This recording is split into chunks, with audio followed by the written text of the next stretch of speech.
না, বাস্তবতা পুরোপুরি না থাকলেও সম্ভব, সেই বাস্তবতা আমাদের তৈরি করতে হবে। দেখেন, রাষ্ট্র পরিচালনার জন্য রাজনীতিবিদদের উপরই তো নির্ভর করতে হবে, এর তো কোনো বিকল্প নাই। জি, সেই ক্ষেত্রে আমরা শুধুই যদি রাজনীতিবিদদের খারাপ বলতে বলতে খারাপ হিসেবেই প্রতীয়মান করি, সেটা রাষ্ট্রের জন্যও ভালো না। বরং তাদের খারাপটাকে খারাপ বলা, ভালোটাকে এনকারেজ করা এবং খারাপটা যাতে ভবিষ্যতে করতে না পারে সে প্রেসার গ্রুপ হিসেবে কাজ করা, এটা হচ্ছে দায়িত্ব। আপনি যদি ধরেন যে এই যে বিএনপির ৩১ দফা, বেসিক্যালি বিএনপির এটা সম্ভবত ২৭ দফা আগে ছিল, পরে এই সমমনা যে সঙ্গী অন্য রাজনৈতিক দল তাদের সঙ্গে আলোচনা করে ৩১ দফা দেয়া হলো।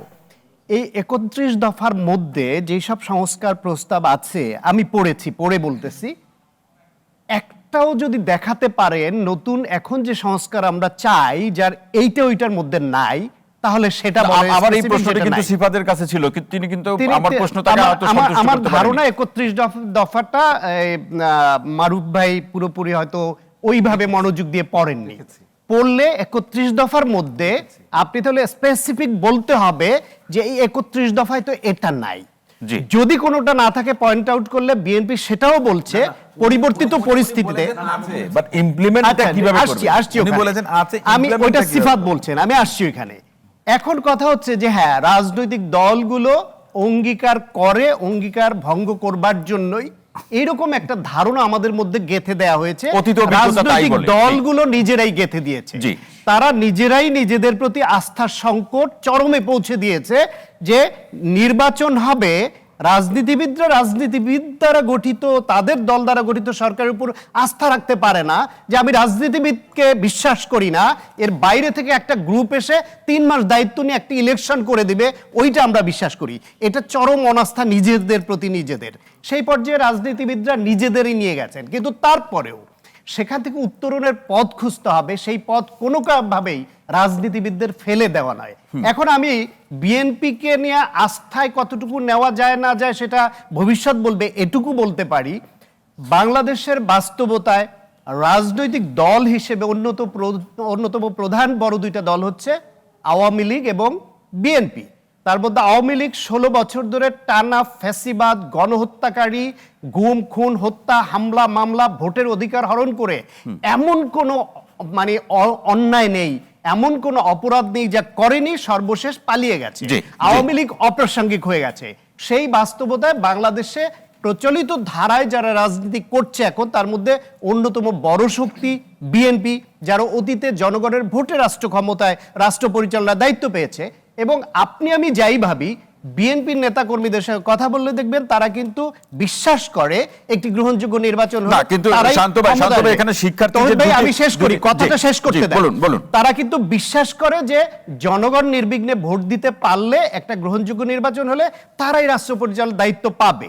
সেই বিশ্বাস থাকার পরও সেই বিএনপি বা তাদের সমমনা দলগুলো একসঙ্গে একসুরে বলছে যে আমরা তত্ত্বাবধায়ক সরকার চাই।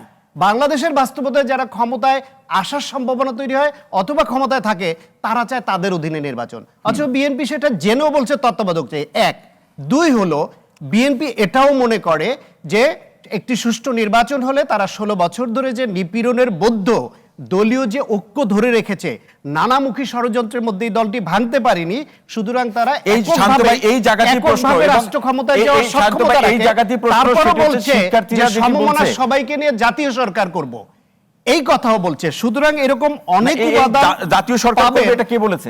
বিএনপি বলছে না, কিন্তু আমরা তো মাঠ পর্যায়ের আলোচনা জানি যে বিএনপির বিরোধিতার কারণেই ঐক্যের পরে জাতীয় সরকার হওয়ার কথা ছিল, সেটি হয়নি। সেটা অন্তর্বর্তীকালীন যাই হোক, এখনো পর্যন্ত বিএনপির অ্যাক্টিং চেয়ারম্যান তার বক্তৃতায় নির্বাচিত হলে কি করবে, যদি বিএনপি রাষ্ট্র পরিচালনার সুযোগ পায় জাতীয় সরকার করবে।